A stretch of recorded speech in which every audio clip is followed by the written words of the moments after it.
God exists, or it's going to entail the negation of that proposition. You're going to entail that God does not exist. Those are the only two propositions that can be invoked here, and you're going to have to pick one of the two because propositions only have one of two truth values. They don't Or you have just less, don't they don't make have one more. because you don't know. You reserve No, because judgment. no, but you just accepted that meaningful predication, right? It requires that you're invoking metaphysic. Otherwise, you're not invoking facts. If Um, you're invoking facts that they're going to exist within a metaphysical yeah. context, If they're I'm not a making a context of claim, fact. yeah. Right. So then you're affirming a proposition, and there are only one of two propositions you can affirm: the proposition that God exists, or the proposition that God does not exist. And this Well, will yeah. be Agnostic atheism doesn't implicit make a or explicit. proposition. Well, Yeah, if agnostic you're not affirming a atheism is double metaphysic, then talk you're on the not speaking internet. meaningfully. Yeah, would you like me to Yeah, demonstrate to you it's agnostic meaningless. atheism is double talk? Why is it double talk? Okay, give me the definition of the word atheist as you're using it. Uh, it varies depending on who's No, using it. okay, stop right there. Stop it. Right. Don't overtalk me, and you're going to get kicked off the stage. Okay. Now, you just What? immediately started in double talk. Okay. What was the question that I asked you? You asked me what the definition of atheism is. No, that's not what I said. I said, What was it? what is the definition of atheist as you are using it? Oh, okay. Um, a lack of belief, I guess. Okay, so a lack of belief. Does a lack of belief constitute the suspension of judgment? Suspension of judgment. Yeah, that you are neither affirming the existence or non-existence of God. Right. Okay, what is the definition of agnosticism as you are using it? That has to deal with knowledge. It's a position of not making a knowledge claim. Okay, is it the suspension of judgment? Yes. Okay, so when you say agnostic atheism or Yeah. agnostic atheist, either one, Uh-huh. you're saying I'm suspending judgment, I'm suspending judgment. Well, the first one's dealing with belief, and the second No, one's you're dealing with not. knowledge. Okay, listen to me. Let's stop playing these little games. Knowledge is a subset of belief. We reserve the word Uh, knowledge. Okay, listen carefully. uh-huh. Okay, I've actually researched this. Okay. Now, when we use the word knowledge versus belief, okay, Yeah. knowledge is a subset of belief. We Mm, reserve knowledge for certain beliefs for which we have greater warrant or justification rather than lesser. Okay? And so uh, the word knowledge, the difference between knowledge and belief is a fine line. Okay? okay. So when we say I know rather than I believe, it's usually a matter of emphasis. So as Okay. you defined atheism, it constitutes the suspension of judgment. And as you have defined agnosticism, that too constitutes a suspension of judgment Hmm. because it is neither the affirmation nor the denial in Hmm. propositional form of the existence or non-existence of God. Uh-huh. So when you say agnostic atheist, all you are simply doing, with no disrespect to you, Hmm. is repeating the memes that are floating around on the internet. Okay? Hmm. So Okay. you will do one of two things. You will either affirm the existence of God, you will deny the existence of God, or you will make the claim that you are doing neither and are suspending judgment. Uh-huh. So what would you call So, that? What would you call that last thing? okay, it doesn't exist Huh. in regards to God. Oh, In regards to Bigfoot, it does, but okay. because God is in the category of what is called a transcendental necessity, okay, Hmm. it is impossible to suspend judgment about God in spite of the fact that one may claim to do so. Hmm. Okay. Why is that? Why is that? Because God is in the category of transcendental necessity. So when you invoke facts, right, Hmm. explicitly or implicitly, okay, Yeah. you will either be invoking facts with reference to the necessity of God or without. Hmm. Interesting. So when you invoke facts, do they in any way or in any sense reference the necessity of God? Not that I know of. I didn't ask you what you know. I asked you what you do. I don't believe so. Okay, so you are conceding that you are invoking facts without Okay. referencing the necessity of God. So you're invoking facts as stand alone. So Okay. categorically, the facts are to be, in terms of their ontological status, they are invoked to be with independence of the necessity of God. Are we Hmm. clear? Okay. Now, if you invoke, there's only two ways to invoke facts, right? Hmm. One is with dependence upon God, and the other is without. If I invoke that facts exist with dependence upon God, that is an indirect assertion of the existence of God. Okay. If I do the converse, it is an indirect denial of God, Hmm. whether or not one realizes it or admits it. Oh, so if you don't know what you're doing, it's still doing something. No, no, no. I don't take the position that one doesn't know with respect to God. Oh. Now, if you want to maintain this claim of agnosticism, I don't knowism, then Uh-huh. we can go through this all over again, and I can show you that you are denying God, but you don't Oh. want to admit that you're denying God.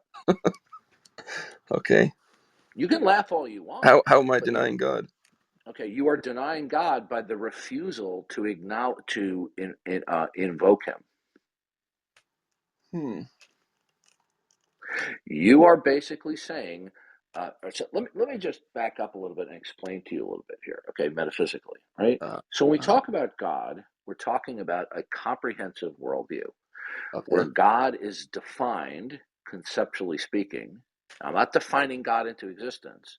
I'm just explaining how God is defined within the conversation. God is defined as the supreme being who is the eternal creator of all things that are not himself. Hmm. Therefore, all facts that are not God derive and depend upon God in the God world. Hmm. In the not God world, each and every fact, discrete state of affairs, exists with ontological independence from God. Hmm. Hmm. Okay?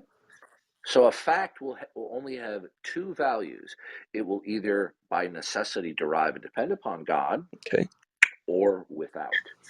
So if you invoke one or the other, it will entail either the direct or the indirect denial or affirmation of God. Okay. So when you invoke facts, so for example, myself as a Bible believing Christian, when I invoke facts, those facts are invoked uh, explicitly or implicitly as being creaturely, which creaturely means that they by necessity derive and depend upon God. But Interesting. if you don't believe in God, you are invoking facts without derivation but the necessity and derivation from God. Hmm. So it makes no difference whether one denies God explicitly or you do so implicitly Oh. or do directly or indirectly. Hmm. Okay. So Very interesting. so when you invoke facts, do those are those facts invoked with the necessity of referencing God? Do you do that? Uh, Not to my knowledge. Okay, so the answer is no. Right. So you are invoking facts without reference to the necessity of God. Okay. That affirmation constitutes an implicit and an indirect denial of God. Hmm. Okay. Okay, so your Cool. position is God does not exist. In my worldview, yeah, it doesn't exist. Good. So how is it that God doesn't exist? Um, in my worldview, I just don't believe. I don't have it So in there. you hold to that. So you hold to that comprehensive proposition without a rational basis. Well, I'm looking for a rational basis to believe. Okay, no, But no, no, no. There's two positions. God is, mm, God is not. Do you have rational grounds for the not God world? mm, Not God worldview. What is the rational basis that all facts universally exist with independence from God, and consequently God would not exist? What's the rational basis for that universal? I don't know. I'm just reserving judgment.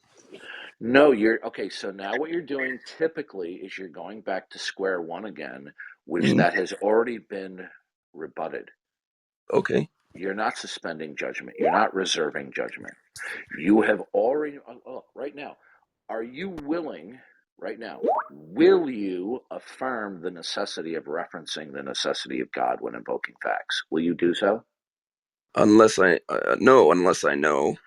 Good. So you're not suspending judgment. You've decided that you can invoke facts without the necessity of referencing the Well, I just necessity of don't know. God. I don't know either way. Okay. See, now you're being dishonest because I've Wow. I've explained to you over the last 15 or so minutes that you can no longer claim I don't knowism. Okay? Hmm. Because you're not suspending judgment. I You don't are know. invoking facts by choice without referencing the necessity of God. Okay. So you believe that facts can be invoked as standalone. You believe Okay. that. Sure. Right. So stop with the I don't know. So you believe Um, God does not exist. Now, do you have a rational basis for that belief? uh, physics, I guess. What? Materialism. I would base my uh, facts grounding upon materialism.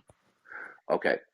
Now, here's the problem materialism constitutes a universal. Likewise, invoking the creator creature distinction, which would be the God world, also constitutes a universal. Okay, so both the God and the not God world are universal declarations.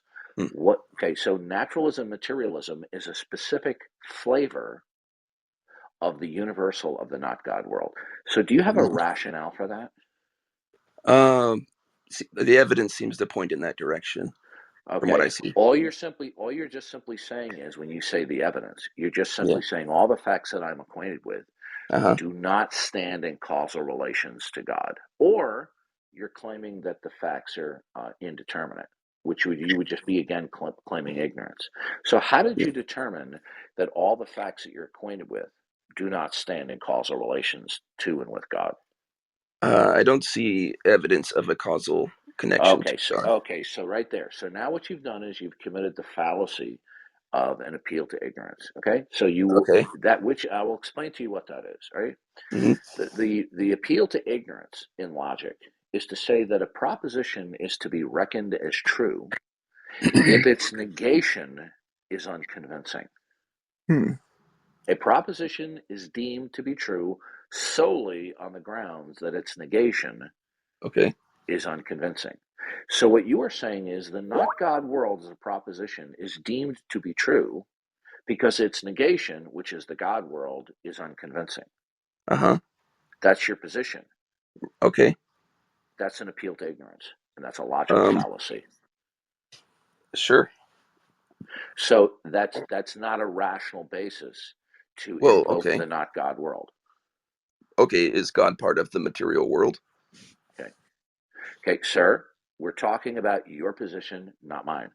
Yeah, I see it. I only see evidence for naturalism. Okay. Well. First of all, what you were saying is no. You don't. When you say evidence for naturalism, when you look at grass glowing in the wind, or you Hmm. look at the moon shining at night, Yeah. what you are saying is that indicates that all facts are independent of God. Well, how does it do that? Okay. Um, they're dependent upon matter, material reality. Okay, all you're just simply doing is you're reformulating the same universal without explaining me how you know that. Do you understand? Do Reason. you understand what I just said? I think so. Through Yeah, reason. you're reformulating naturalism. You say, "Well, I don't see any evidence." Evidence, okay. Now, how did you determine that all states of affairs or facts universally exist standalone without the necessity of deriving from God? How was that determined? Through objective reasoning. Okay, that's a non. Okay, That's a non-informative answer.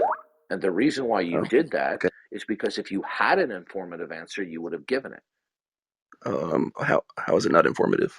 Because you say through objective reasoning. What is that? What does that mean?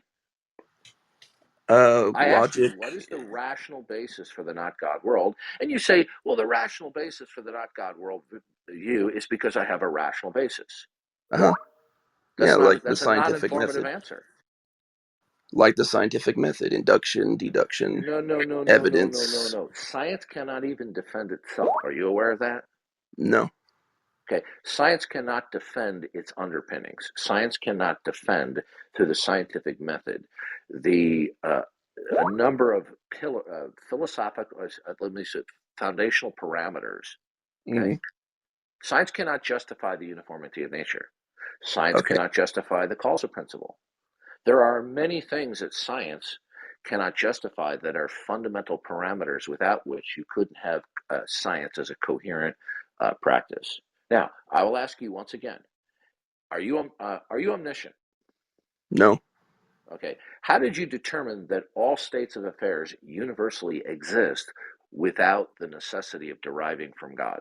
How'd you determine that? I didn't determine that. I'm reserving judgment. Okay. So now you're being deceptive again. We've already made it clear that you're not reserving judgment. It's already been refuted several times. Well, you've pushed me into that dichotomy. No, no, no. I didn't push you into that dichotomy. I walked you through it. Do I need to walk you through it again? That you cannot suspend judgment about God. You can claim that you're suspending judgment about God. Okay? I'll Hmm. ask you right now, will you affirm the necessity of God when invoking facts? Will you do so? No. Good, then you're not suspending judgment. Okay. Okay, so stop with your suspending judgment shtick. Okay, Well, if you so give me you're evidence that's okay, strong. sir. Listen to me. The issue is this. The issue is not currently in my belief. See, when you say give me evidence, okay, Hmm. let's see if you are doing that. Okay, so what you say is you want evidentiary support or rational justification Uh-huh. to believe in the God world. Is that correct? Sure. Okay, now you hold to the not God world. Now, what's the evidence for that? Empiricism, empirical evidence. No, no, that's another non informative answer, sir. You're purposely not giving me an informative answer because you don't have one. I don't know what you're looking for. Okay, I'm looking for a rational basis that the not God world is true, that all the facts that exist with independence. How do you know that even one blade of grass that is blowing in the wind exists ontologically with independence from God? How have you determined that? Through empirical That's a data. non-informative response again. How? It's not specific. It doesn't mean anything to me. How did you determine that ultimately? Okay, have you determined ultimately what a blade of grass blowing in the wind derives from? Have you determined that? What it derives from? Yeah, any blade of grass blowing in the wind. Have you made a rational determination as to what it ultimately derives from? Yeah, What is it? matter. Okay, so you're making a universal declaration that Okay. matter is eternal. Yeah, sure. How did you determine that? The first law of thermodynamics. No, that's a major fail. I hear this all the time. Would you like me to walk you through that? Sure. Okay. The first law of thermodynamics has to do that the amount of matter and energy remains the same, although it changes form. It is not a stipulation of the eternality of matter.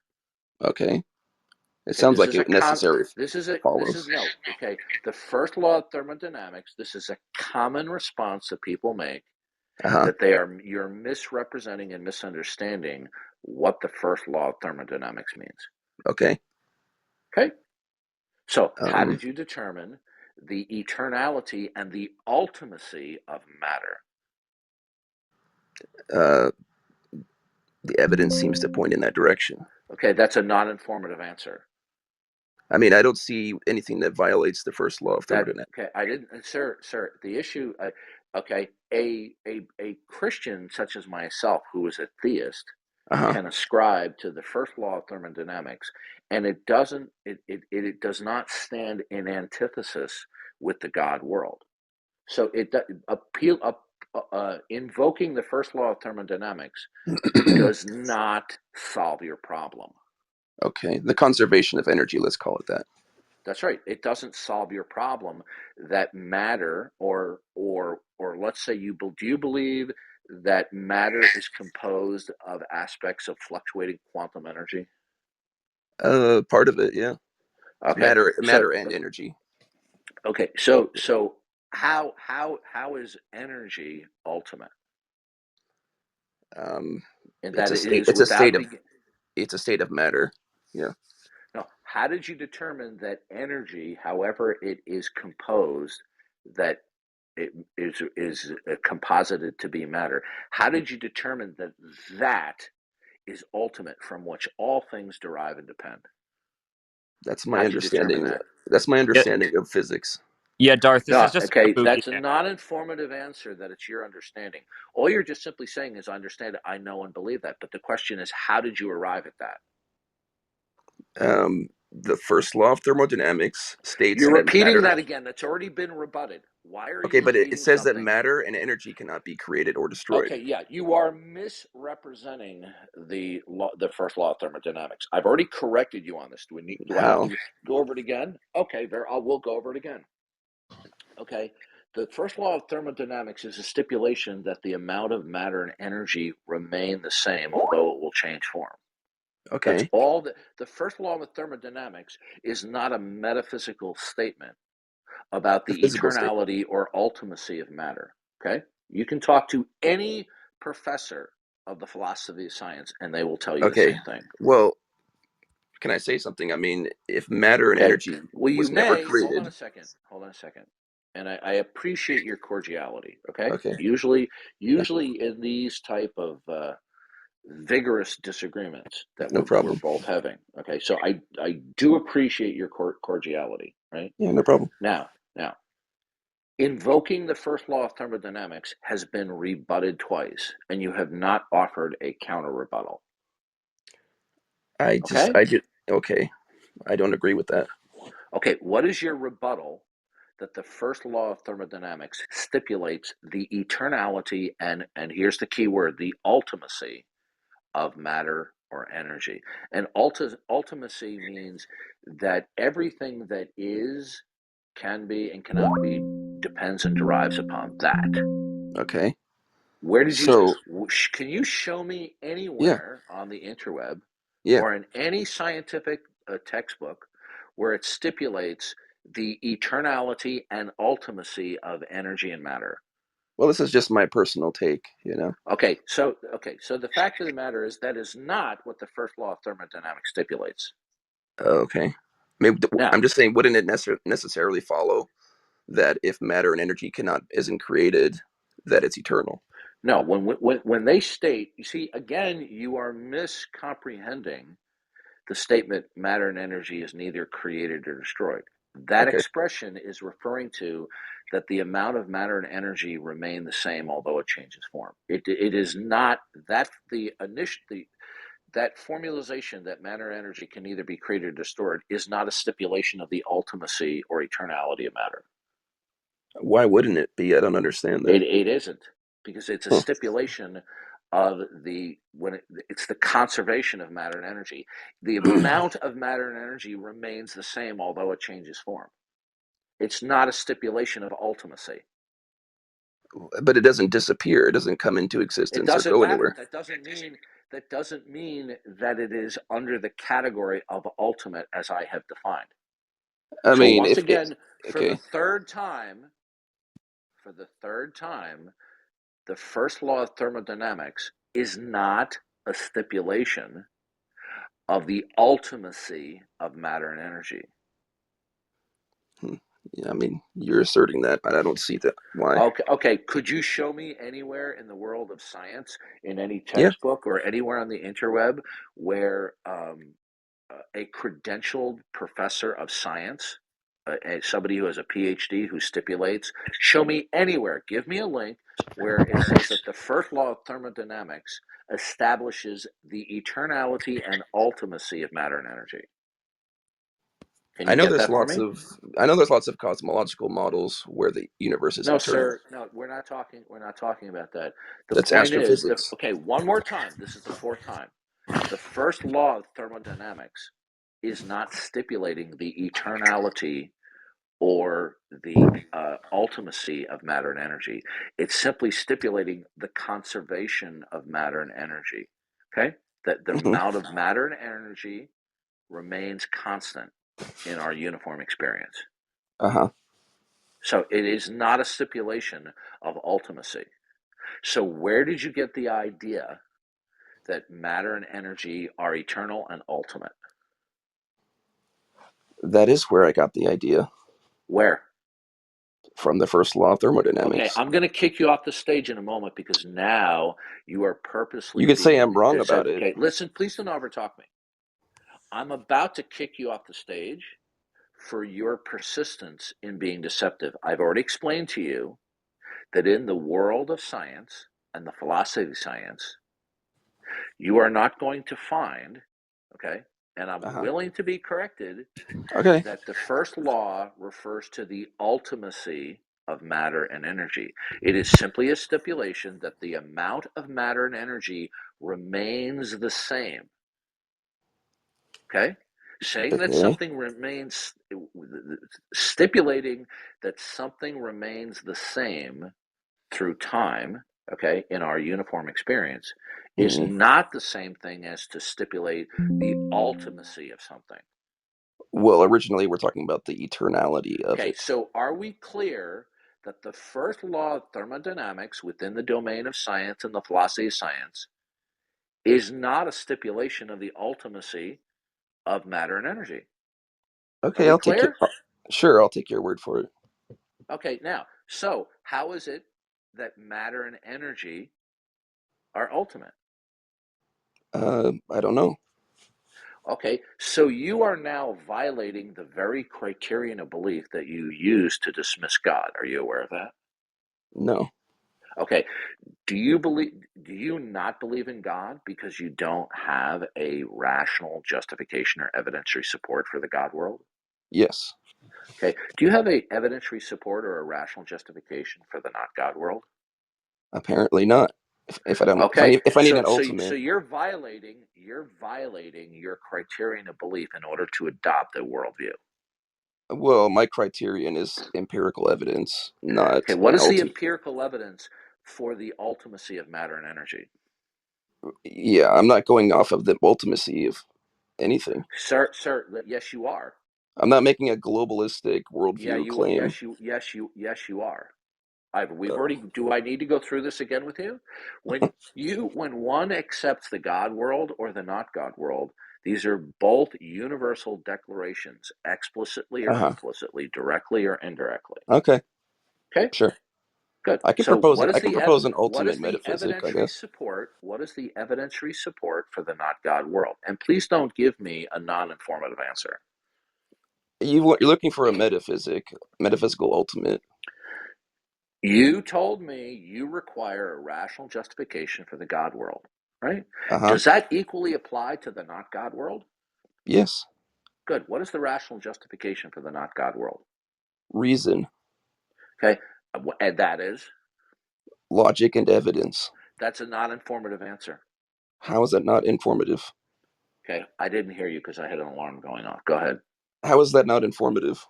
I don't know what that means. I mean, that's What is the epistemological, right? rationale that all states of affairs or particulars in the set of all real things exist with complete ontological independence from God? How was that determined? Hmm. You're saying it needs to be determined one Uh, way or another. Otherwise, you're not your invoking of the not God world vis-a-vis atheism is Uh-huh. arbitrary. Is your Hmm. atheism arbitrary? No. Okay. What is the rational justification for the universal declaration that all states of affairs exist with independence from God? Evidence. What is it? Empirical evidence. What is it? Naturalism, materialism, physicalism. That's simply restating the universal. Okay. So what is the evidentiary support? Okay. Uh-huh. For the not God world. I'm waiting for it. Empirical sense data. Okay. Why are you persisting in lying to me when you know I'm smart enough, okay, and I'm well versed enough to know that you're boulder dashing me? How am I doing that? Okay, lie to me again, I'm going to kick you off the stage. I'm not You lying. keep on giving me these non-informative generalizations. Now, one more time. How were you able to determine that all states of affairs exist standalone without the necessity of deriving from what is ultimate, a mind that we call God? How were you able to determine that? And I want a specific answer, not a generalization. Okay, my mind. Okay. Are you omniscient? No. How did you determine that all facts are standalone with respect to God? Logical proofs. Okay, goodbye. You're gone. Wow. Here we go. You see, this is what they resort to. Okay? Again, he's not They being. resort to the same. Let me just finish. Okay. They resort to the same deceptive and deceitful responses as they do. They repeat the same vomit over and over again when it has been systematically dismantled. Yeah, I But mean, you showed him the because shape of Italy. yeah, that's correct. So because individuals like that person don't want to admit that their God denialism or their embracing of the not God world is irrational, it's arbitrary, it is without a rational basis. Okay, they just regurgitate the same verbalizations that have been uh, refuted and rebutted over and over again. Did you notice how he kept on recapitulating the same stuff that I rebutted that he didn't offer a counter rebuttal for? Yeah. So this is a crystal clear sign of somebody who's trying to deceive, because they do not want to admit the bankruptcy of their position. Yeah, it looks like Okay? Francesco is saying a lot of stuff in the chat. I'm not sure if you want to bring it up. Francesco is an idiot. Okay, I've dealt with him before. He's